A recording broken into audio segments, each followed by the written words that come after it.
How to be a wine snob. Wine tasting parties 101. So you've been making your own wines for a while and you now have a small stockpile with a few different wines. Now you want an opportunity to show just how fabulous you are at winemaking, so you want your friends to try some of your wines. It's time for a wine tasting. First things first. What wines do you choose? Keep in mind that you can't really do more than 6 wines at a tasting or people stop being able to tell the difference between them. A 50-50 split of white and red is great if you have it. You can also choose to just focus on one of them. A few things to remember. White wines have to go before red. Better to go from lighter bodied to fuller bodied. I like to switch up the flavorings. If you have a smoky red, put an oaky tannin-rich one next so people don't become complacent. I like to put my best red second last, and a nice, firm, but common red last. This makes my best wine more of a feature and less of an afterthought, but leaves a good old-fashioned favorite for those who didn't like my favorite. Next is palate cleansers.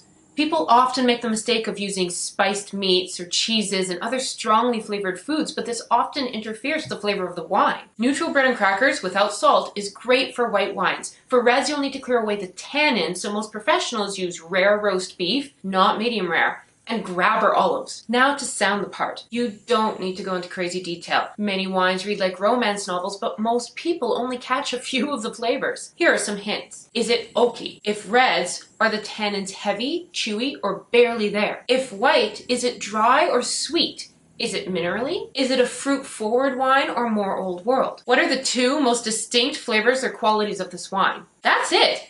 Anything beyond that will come from their impressions while tasting it. Now just have some fun. And that's how you throw a wine tasting party. Thanks guys, I'll see you next week.